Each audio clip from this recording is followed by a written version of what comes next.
And hello and welcome everyone. Happy Friday. This is Get a Grip with Coach Elex. I am your host, Coach Elex, and with me, my co-host, Steven, the medium, is in the house also. Steven the Medium. So together, this is the Stelex show, and you're about to have lots of fun with both of us. So Steven, today the weather has been quite interesting. We had a windstorm, we had lots of rain, and now you're looking out the window and it's beautiful, beautiful. It looks like a fall day out there. Yes. Not a fall day, like a spring day. That's what I meant to say. Yeah, either one works. Yeah. Well, fall we have the beautiful leaves. We don't have any leaves. It's like bare.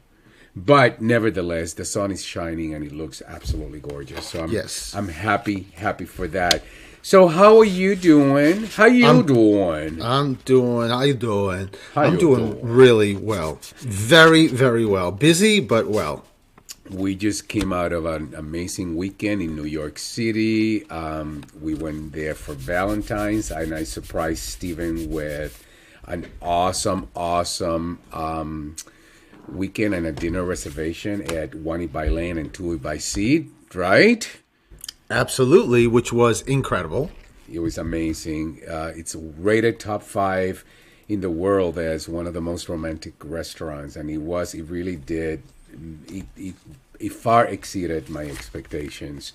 And then you surprised me with tickets for MJ the Musical, which was also extraordinary, right? It was amazing. If you like Michael Jackson, this is definitely a show that would not fail your expectations, because the music was amazing.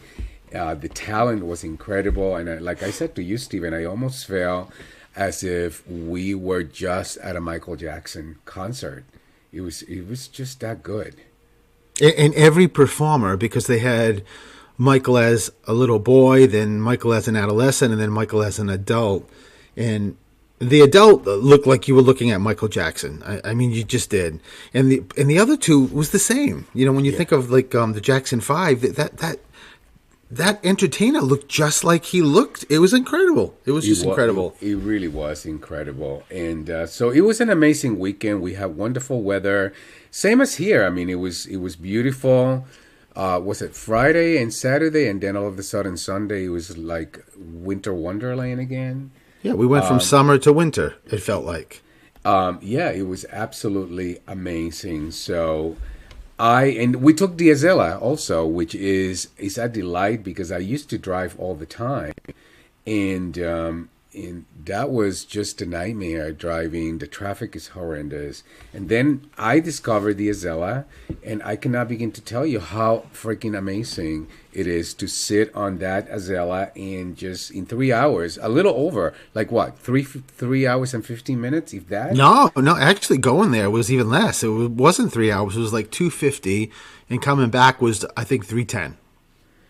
Oh, so it's even better. So so it was just amazing. It's just really amazing. So anyways, I'm really excited. But you know what I'm really excited about also? Being with me? Well, that, of course. But today is a very, very special day. Do you know what it is? It really, really is a very special day for me. I mean, seriously, you should be like celebrating me. There should be balloons, champagne. Today's my 50th show. Live show. Radio show. Congratulations. 50. Can you believe that? I mean, I started, 2 years after you started your show? And I'm celebrating 50 shows doing this live radio show, and I cannot begin to tell you, I'm so excited about that, Steven. That's very impressive, and it's also amazing based on the episodes that you and I just pick a subject, and all the other episodes with these phenomenal, including today's guests. It's pretty crazy. Yes, and I just, I remember the very first show thinking, "Oh my God, I don't know, how am I gonna do this? It's so scary." Like, what if I don't have anything to say? I mean, not that I've ever been in that position where I don't have anything to say, but it is, when you go live, you go live. Whatever happens, happens, and so. But I have to tell you, Steven, this journey has been incredible for me, and I've learned so much, and it's taught me so much, and I had so many wonderful guests, and I get to learn from all of them, and people have been so supportive. So I am very proud of myself, to say the least. Well, yeah, because you also, and I'm sure it's the same with your experience, just like mine, you learn about yourself. Also, because when you talked about, when you brought it up to me about a potential about having your own radio show, the first thing I said was like, no way, you are so not capable of that, right? But you proved me wrong. No, I mean, I just remember saying, absolutely, this venue is perfect for you. And just getting, I mean, just think of all the different guests, like you said, Elix, and all the different subject matters. They're all over the spectrum, which is pretty incredible. Well, and it's aligned with, my personal vision, which is to really create, an opening to inspire people to live their best lives. So I really hope that through the show, I get to contribute to the community, to our local community, to our global community, and really inspire people to live their best lives, whatever that is, whatever that means for you. You know what I'm saying? Yes. And talking about amazing guests, today, Stephen, I have an awesome, awesome guest. You happen to know him because I met Charles. And now I have to call him Dr. Charles Daniels because he is now doctor. But I was introduced to Charles when I was doing when I committed to do a pro bono program for entrepreneurs in Boston. And I remember saying to the organization, listen, I'm giving my time. I need to have a high performing C-suite executive. So give me the best of the best. And then Dr. Charles Daniels. So Charles Daniels at the time walks in. And from day one, I was like, oh my God, he is incredible. He's amazing. So today, this conversation with him is going to be amazing because it's about redefining fatherhood and talking about the organization that he founded and currently leads, Fathers Uplift. And he really, really, really focuses in really being a source of support to treat, to provide support for fathers and their families to remain stable emotionally for their children. So what he does is really, really amazing. And you get to meet him, so you get to know, that he's an amazing guy. And he also is married to an amazing woman who happens to be, the backbone behind everything he does. So shout out to Samantha because she is absolutely amazing. In fact, I'm just thinking next time I'm going to have them both come do the show. So I'm excited about the show. What do you think? And I met Samantha, and I met what's their son's name? Oh my goodness. But I met him too. Yeah, well, they have two now.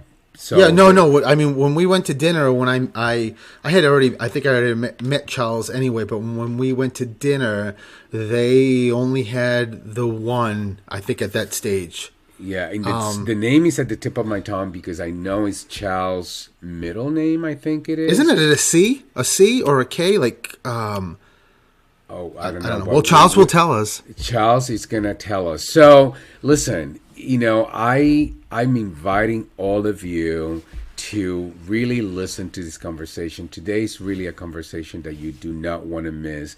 Charles Daniels is a force to be reckoned with, and he really does have something important to say. So this is a conversation.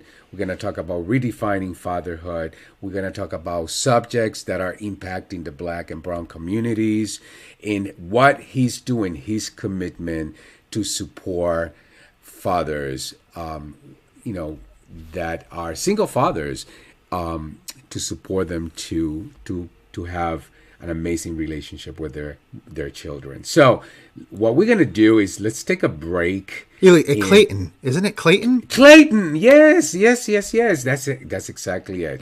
So let's do this. Let's take a break, and when we come back, we're going to talk to Dr. Charles Daniels about redefining fatherhood. We'll be right back.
And hello, everyone, and welcome to Get a Grip with Coach Elix. I am your host, Coach Elix. With me, the one and only, my co-host, Steven is here. Steven the Medium. Together, we have the Steelix Show.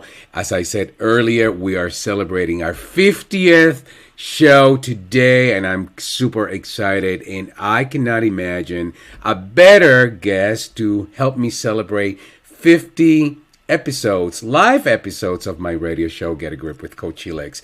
Today, I have someone that I am proud to call a friend, a colleague.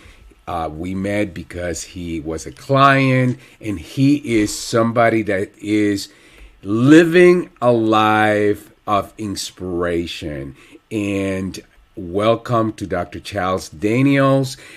He's a therapist and the CEO of Fathers Uplift, the nation's first mental health and substance abuse treatment facility for fathers and families, helping fathers become and remain emotionally stable for their children. Charles, or Dr. Charles Daniels, he has taught at Harvard University, Simmons University, and has appeared on numerous televisions and radio programs. At home, Charles is a husband and father of two.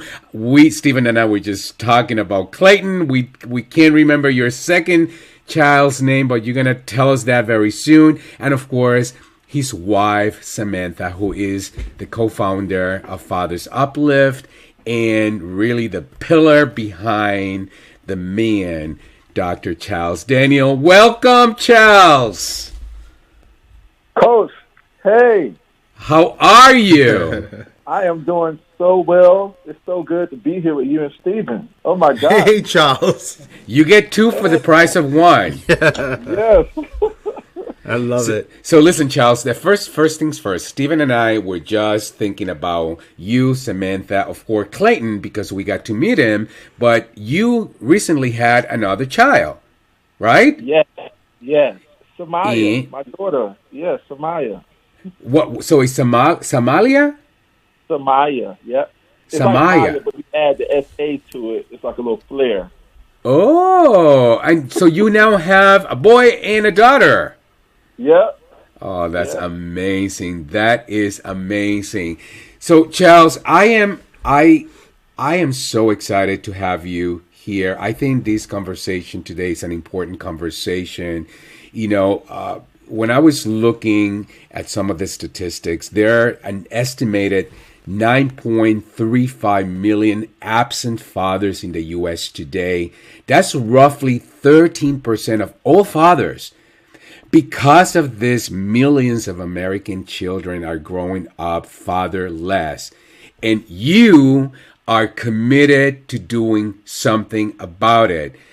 You created Father's Uplift. Tell us about what's Father's Uplift and what is your commitment behind the organization. Absolutely. So, Fathers Uplift is the country's first mental health and substance use treatment facility for fathers and families. And our main thing is to make sure that fathers have whatever it is that they need to overcome barriers so they can stay engaged in their kids' lives. And let me tell you why. I grew up in a household without my father. My mother and my aunt raised me. So I was in a household led by two powerful black women who instilled in me a lot. But one thing that they could not do was be a father to me.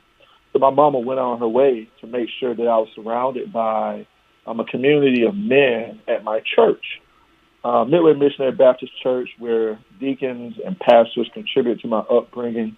I learned how to tie a tie at the church. I learned how to wear a suit at the church.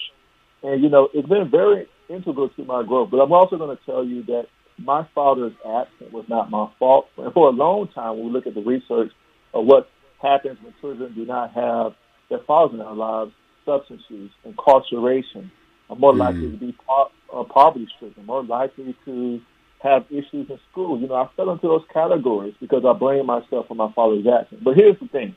When we were having Clayton, I remember my mother brought my baby book to the hospital when Samantha was in the hospital.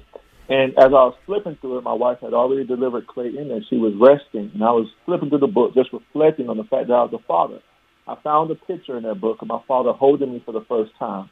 And at that particular moment, the guilt and the shame of me blaming myself for his absence removed itself from me. But also, I realized when I saw him looking at me and holding me for the first time, and when I just finished holding my son Clayton for the first time, that no father in the world imagines being absent from their kid's life. And if they do, they're in pain. There's some type of trauma there. You don't imagine being a deadbeat or being absent. It happens due to life circumstances. And none of us are neglected from that actually happening. So we want to make sure we eliminate the fact that it can happen by making sure that dads have the support they need in place. That's a lot, but hey. That is a lot, and I think that I know that's very important as it relates to fatherhood. Charles, help listeners understand the problems that many black men and brown men experience every day that are frequently misunderstood and ignored, because a lot of those things that you just cited, those are issues that are very much misunderstood by society and often ignored, actually. So help our listeners understand, how to better get their world. One thing that we see all the time is the strict definition of what it means to be a man, which is foundational, right?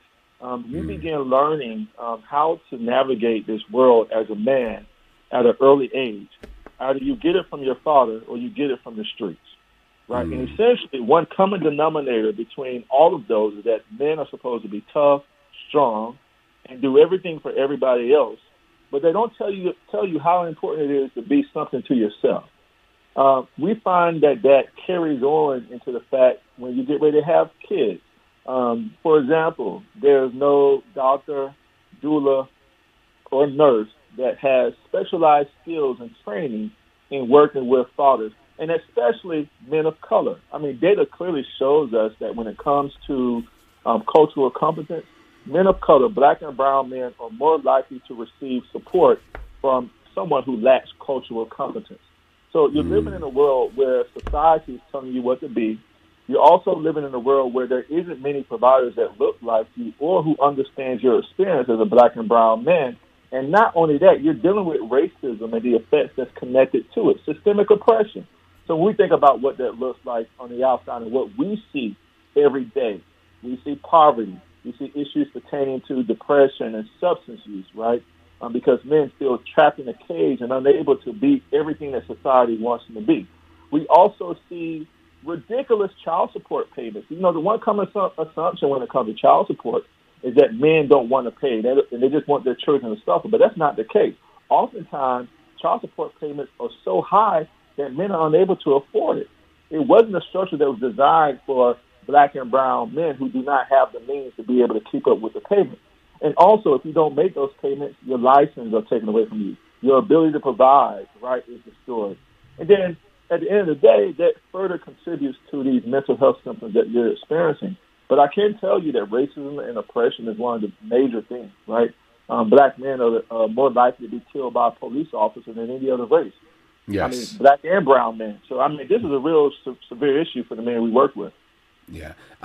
Listen, you're giving me so much. I have two questions, but let me ask the first one because I want to go back to child support. But first, what what what is a commonly held belief about masculinity or fatherhood that you passionately disagree with?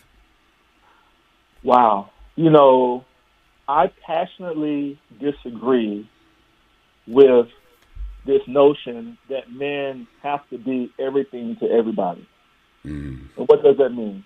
We have a huge emphasis on providing for others and being there for others. And don't get me wrong, I don't think there's anything wrong with providing. But what good can I be to my wife and children if I can't be good to myself? mm, I mean, we're very good at trying to get a job and, you know, financially support and want to make sure that our families and children are taken care of. What we're not good at is treating them the same way, treating ourselves the same way that we treat them. Typically, we give ourselves the end of the stick, right? The shorter end of the stick. And for me, I don't agree with that, right? mm. Another thing that I don't agree with is that men should only be angry and tough and not show any emotions. I don't agree with that. I think we can be sad, right? We can cry in public, right? I don't wipe my tears anymore because I am emotionally and psychologically going against what society says I should be as a man, especially a black man. If I'm Hmm. crying, you will rarely see me wipe my tears. I don't agree with that. Yeah. And I love that about you because I've been with you in times where you've been super vulnerable and you are definitely not afraid to show your emotions and to be sensitive and to be, vulnerable. And you know what, Charles? I remember I grew up in a household where I was told by my dad, you men don't cry, stop crying. Mm-hmm. Men who cried are sissies. You know, Yeah. that's not a good way to grow up because then we learn very early on to withhold those feelings that are so important, for us as human beings. Charles, I have another question, but you know what? I think I'm gonna do because I have plenty of questions, and I'm sure Stephen has other questions as well. But I definitely want to get back to the child support, in particular around the height of the pandemic. But let's do this. Let's take a break. And when we'll come back, we'll resume our conversation. So hang in there with us, Charles. We'll be right back.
And hello, everyone, and welcome back to Get a Grip with Coach Elix. I am your host, Coach Elix. With me, my co-host, the one and only Steven is here. Steven the Medium. And today I have my friend, my colleague, and an amazing person, Dr. Charles Daniels, who is the CEO of Fathers Uplift, the nation's first mental health and substance abuse treatment facility for fathers and families, helping fathers become and remain emotionally stable for their children.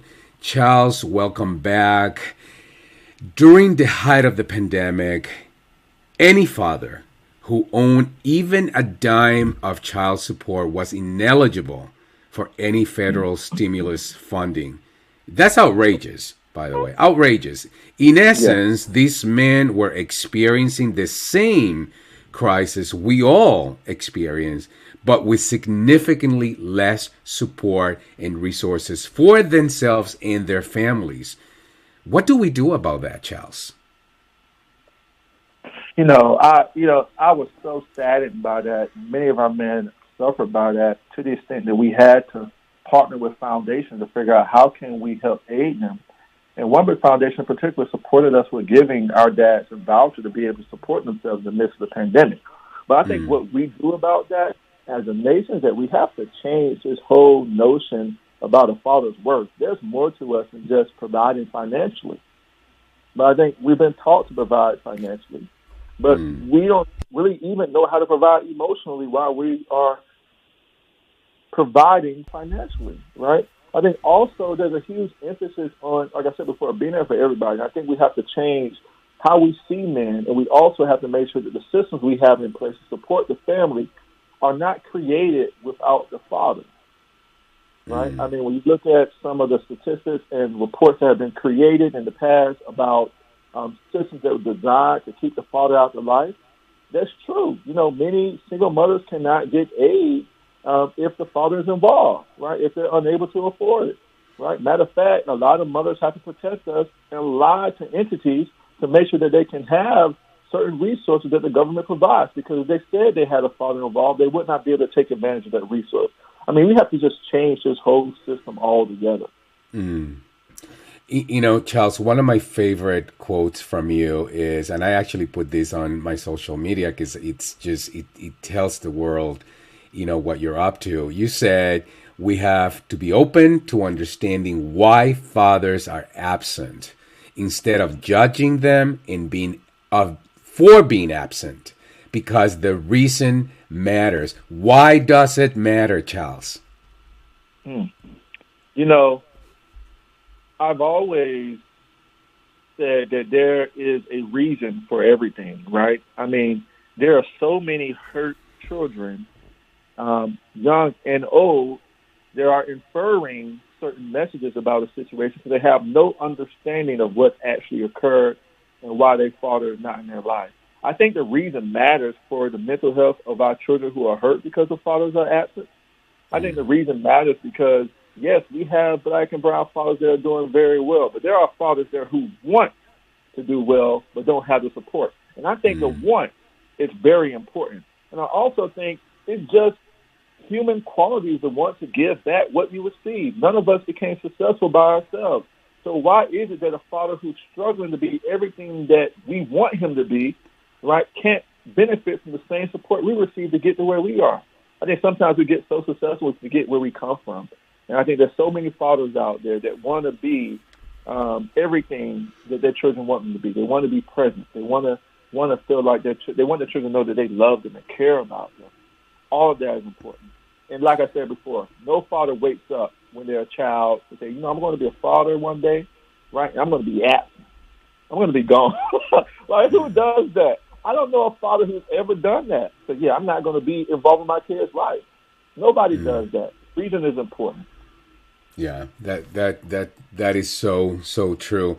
Now we can talk about understanding, the reasons, being able to support these fathers without talking about the issues that really impact what they're dealing with: mental health, suicide, anxiety, depression, in 2008, and I know this because you share this with me, during your senior year of college, you almost killed yourself. You're very open about sharing that. And one of the things that, you've been quoted in saying is, I was literally head out the window, ready to jump.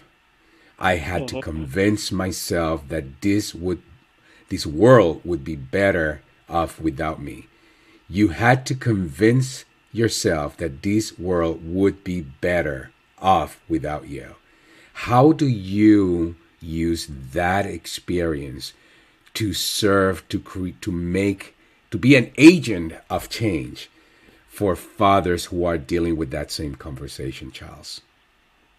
Wow. Yes, that was a dark moment for me, and it's a very real experience. But Edith, what was connected to that experience was me blaming myself for my father's absence. Right. I was one of those kids that I talked about earlier who was hurt because they did not have the full story. And automatically, research shows is that when children don't understand a certain situation, especially when studying kids who have been abused, they typically blame themselves for what's occurring to them. So I was that person, right, blaming myself for my father being absent. And I think it's important, too, right, because when I think about working with black men, the message is that you're not your past mistakes, right? You're not what was done to you. That's not your identity. And you're not what you've done to others. That is not your identity. And I think what many of us have gone through when we're on the verge of jumping out that window or hurting somebody else, we're experiencing a severe identity crisis. That's what's going on, right? So when we don't know our worth, or we don't have anyone to remind us of our worth, we end up taking things into our own hands. But I'm just so thankful that I was able to have that dramatic shift, and being able to have that dramatic shift has led me to creating Father's Uplift. And I'm going to tell you what was essential to that dramatic shift. How that shift happened was community, the community of people that my mother surrounded me by. And I remember thinking after that attempt, I said, you know what? The look on my mother's face and look on the people that love me face, I cannot live with if I was to take my life. They've invested too much in me for me to take my life this way. So I had to think about them, and that's what pulled me from that window. And I said, you know what? Community can change people, and I wanted Father's Uplift to be a generous act of love and community for men that didn't have it. So that's the motivation, and that's like the impetus and the foundation of Father's Uplift, giving people community, which is important. That's, again, Charles, I listen to you and I'm sort of mesmerized listening to you. Now, we've been exposed to two suicides that have occurred within days of one another. First, we received the devastating news when we heard that famed actor and director Regina King's son, Ian Alexander Jr., had died by suicide. Shortly after that, following the death of Ian, a few days later, we received word that Miss USA 2019, Chesley Christ, had died. Cause of death, suicide. Both of them were black and in the public eye.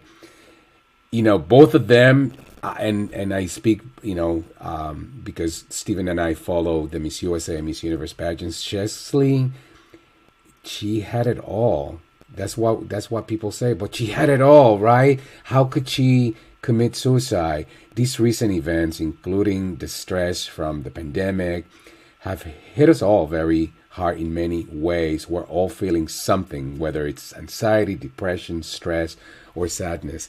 Charles, how can we pay attention? What can we do to help somebody that may be dealing with depression, anxiety, stress, but they look like they have it all together? What can we do to perhaps prevent these kinds of deaths? That's a very important question. And, first I would like to say, in the black community, mental health isn't necessarily, and mental health services therapy, it isn't something that's popular, right, given our distrust and the stigma associated to it. But I also would say what's at the foundation of most Black communities is this faith in God, religion, and the higher power. And typical responses that we get from religious leaders, especially Christian leaders, is that they should pray away, or you can pray or meditate prayer and read scripture to rid yourself of these symptoms, right? And there isn't necessarily synergy between the mental health field and religious field right now. We're not necessarily holistically working together because there's different forms of belief. While one side is quoting scriptures and talking, another side is really trying to figure out how useful is therapy, how useful is medication, and we see the benefits in it, and we're not working together. So I think those are two foundational problems. I think one thing that we have to understand is that suicide may be a difficult topic, but regardless of what we're saying or we're talking about it, it has no bearing on whether a person commits suicide or not. So we should feel free and comfortable, right? I know it'll be something to work towards to get to that comfort, but knowing you simply talking about it will not hurt that person. So I think first, once you're able to get to that point, and research shows that, and you're able to get to that point, really asking yourself the questions, and right now checking in on people that you're not hearing from on a consistent basis, which is one of the first things, right? Also, make sure that you invite yourself over and invite them out to spend time with you. I think right now a lot of us are feeling so heavy burdened by emotional stress. But we have to make sure we check up on one another. I think that's important. I think making sure that we have places of mind to spend time with people.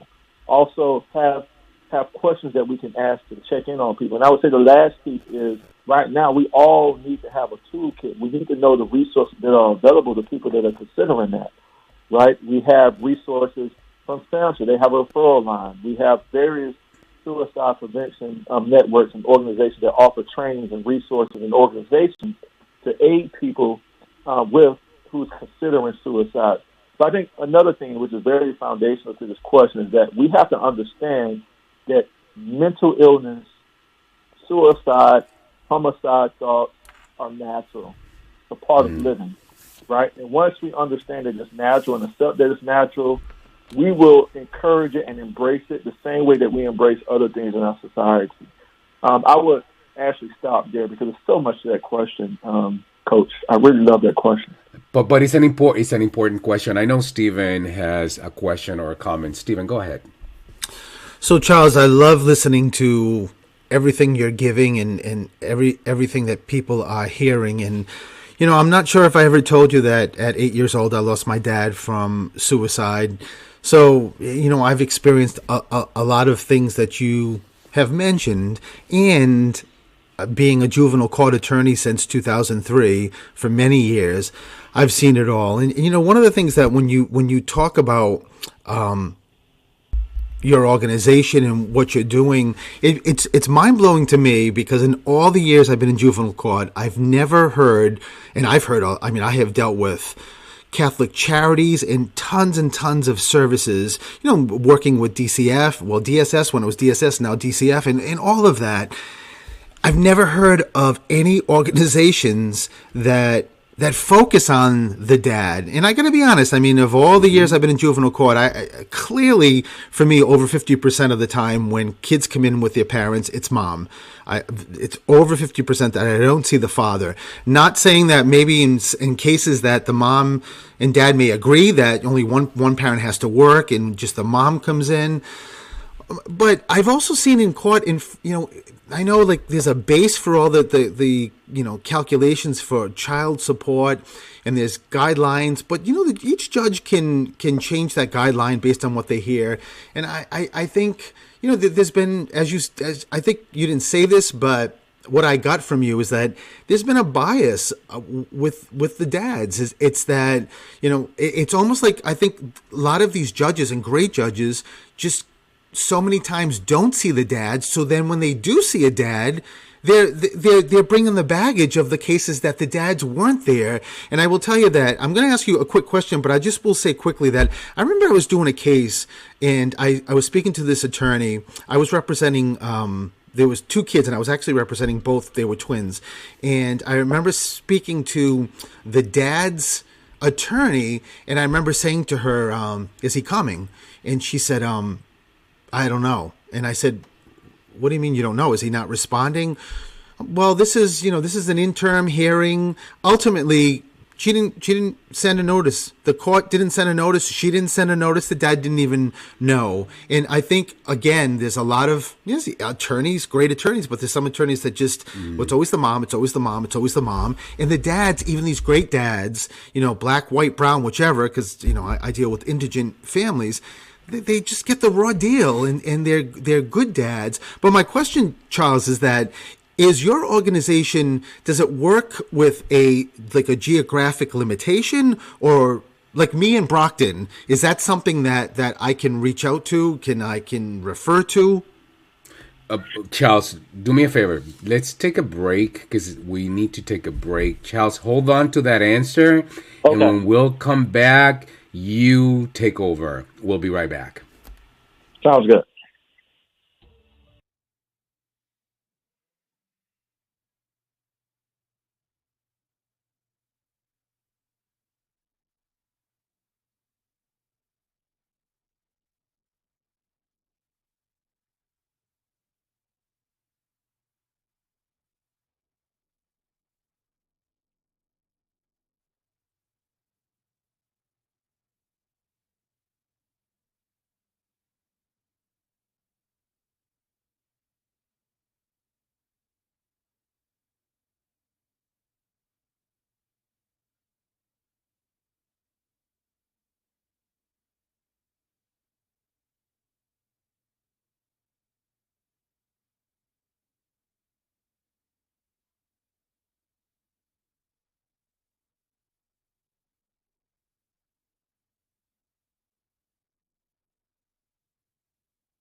And hello, everyone, and welcome back to Get a Grip with Coach Elix. Today, we're talking to Dr. Charles Daniels, founder and CEO of Fathers Uplift. And in our last segment, Stephen had a question about what geographic region you covered. Charles, take it over. Yes, so right now we are pivoting to national. So yes, we do have fathers that live in Brockton, and anyone can make a referral to us in the state of Massachusetts. We have a referral process on our website, fathersuplift.org, but also for those dads in different states or those dads that really don't want to enroll but want support from other fathers, we have a national drop-in group for fathers that takes place every Tuesday at 4, and it will continue to do so throughout the year, and it's free of charge. You drop by, whatever issue you're experiencing, we have dads that are trained to help those dads obtain resources to address those needs. So that's happening weekly, and that's kind of how we're operating now, just to spread our impact. That's wonderful. Wonderful, wonderful. Now, I know that you've learned a lot about your work ethic by watching your grandmother, Maddie Mae Marshall. Yes. Tell us a little bit about her. You thought I was not going to bring Grandma into this conversation. I know plenty about you, Charles. Grandma Maddie Mae. Oh, my God. Oh, man. To be honest with you, Coach and Stephen, I did not appreciate my grandmother until I got older. As much as I should have appreciated her, she died when I was a child, but I did not understand the value and the work ethic and this whole notion of family and community that she instilled in my mother, her siblings, as well as me. My grandmother was a housekeeper, proud housekeeper, and used to clean the houses of wealthy individuals in West Palm Beach, Florida. As a matter of fact, she cleaned one of the homes of the Kennedys in their house in West Palm Beach, Florida. And when she came home, Mom used to be tired, but also she would always cook. She would also always do family events with the family. And she would also emphasize to her to her children and to my mother them is that they need to love one another, they need to take care of one another.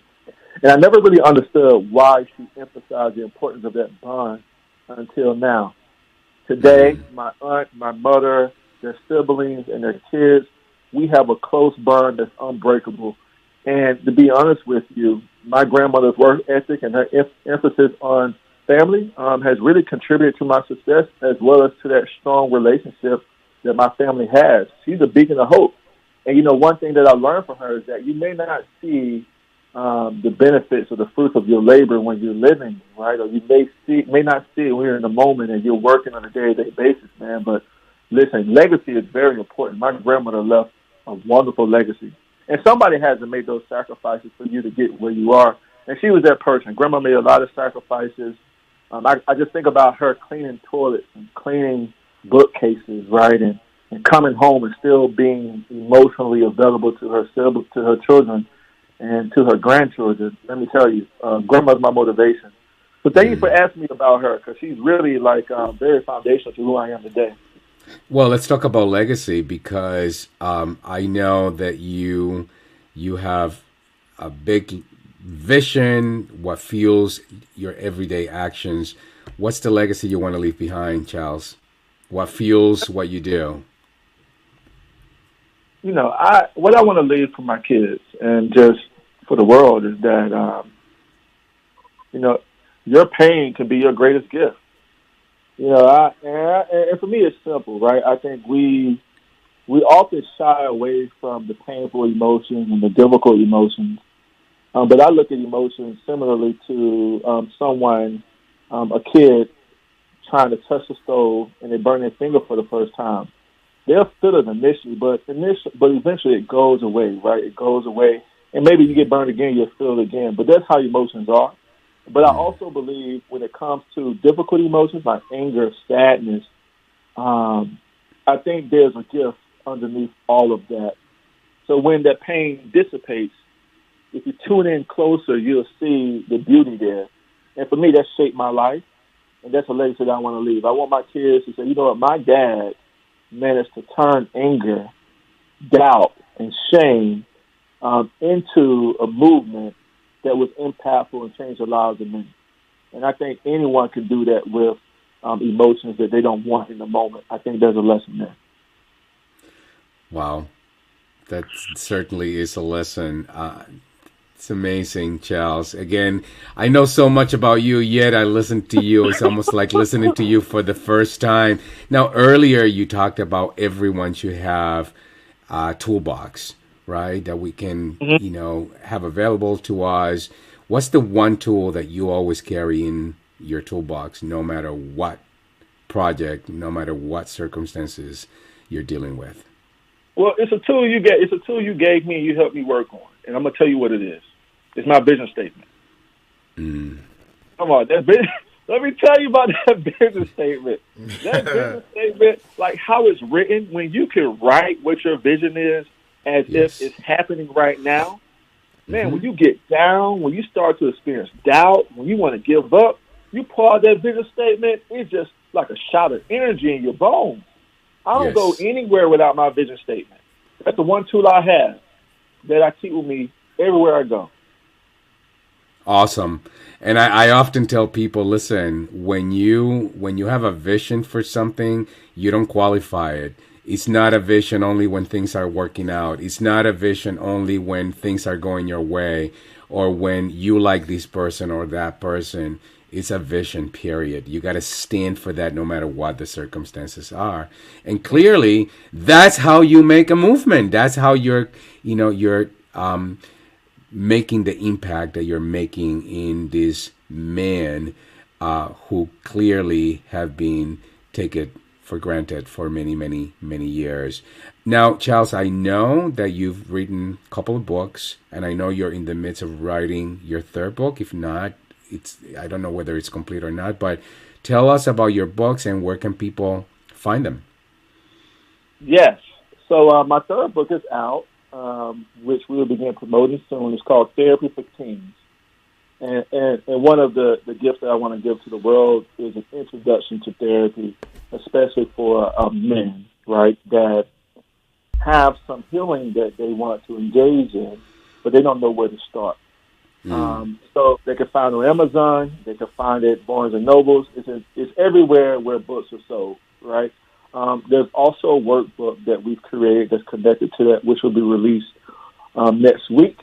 But my main goal, Coach, is something that you are very integral in my life and helping me do, is really have a self-check, a self-assessment annually. That's what I do every day. I mean, every year I have a self-check. I'm a self-therapy annual checkup that I do with myself, and I engage other families in that process. So I want to give that to the world, and with that book, I feel that men can be able to do that by themselves or with others in their lives. Fabulous. Fabulous. Stephen, anything else for Charles? No, Charles, just thank you for coming on. As Elix mentioned, I can't even imagine just this radio show, the impact of men, women hearing it is going to have on them. Absolutely. Charles, where can people find you? Wow. So you can find me, I'm on Facebook at Charles Clayton Daniels Jr., my entire government name. You also can find me, which isn't a good thing. And you can find me on Instagram at Dr. Daniels Jr. Beware, there are some people out there trying to make fake profiles, but I'm telling you, Dr. Daniels Jr. is a real profile. Facebook, Charles Clayton Daniels Jr. is a real profile. In LinkedIn, Charles Clayton Daniels Jr., PhD, whatever. You ain't got to put that in, but you'll find me if you put my whole name there on LinkedIn as well. And how about our website? Website, www.fathersuplift.org. And if you want to see some of the free material that I've written a guide to help people navigate racism, particularly black and brown people. You can find it at Racism Guide. If you Google that, it'll pull up. It has its own website. And we're also working on a new guide, Therapy is for Us Too, which will be released in March. And both of those guides are free.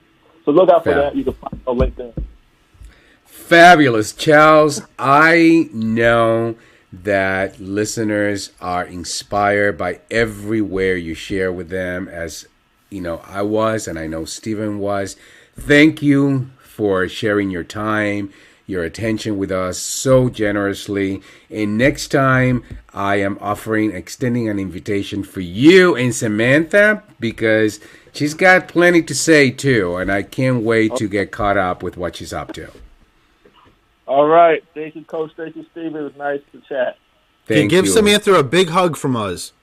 I will. And Clayton, too. I'm going to get Clayton a hug for y'all, too. Samaya? Samaya, yeah. Samaya, yeah, I got it right. There you go. Charles, thank you so much. All right. And thank you. And we have come to the end of our show. Stephen, that was unbelievable, wasn't it? I'm really not surprised because, from meeting him, I know just how incredible he is. And as he mentioned, the people around him, meeting Samantha, she's just a joy to be around too. And I remember Clayton was hilarious, just sitting there. And if you remember, he was very fond of me and just playing with me like I was his age. Yeah, well, most children relate to you like you're their age. That's nothing new. That's just what happens. I mean, you are a kid at heart, and I'm telling you, every kid you're around, they see you as, oh, he's one of us. Yeah, he's just a little taller. So anyway, Stephen, what are we up to this weekend? Well, you can find me at Stephen the Medium anywhere, and I just got confirmation yesterday that April 2nd in the P-Town Theater will be the premiere screening of Lady of the Dunes documentary. And 7 p.m., I will be there, you will be there, and I am so excited about this. That's awesome. And this Sunday, sometime in the early afternoon, we are going to do a behind the scenes, another cooking experience with Steelix. So if you, wherever you are, make yourself available, tune in, because it's always, always, always a lot of fun to be with us. Yes. And you can find me at Coach Elix. Coach Elix anywhere, whether it's Instagram, Facebook, LinkedIn. I am the only Coach Elix that you're going to see. So anything else, Stephen, before we say goodbye to our listeners? No, over and out. Over and out. And listen, thank you everyone for tuning in once again. And I hope this show was as fascinating for all of you as it was for both of us. Thank you for listening, and we'll be back next week. Bye-bye. Bye, everyone.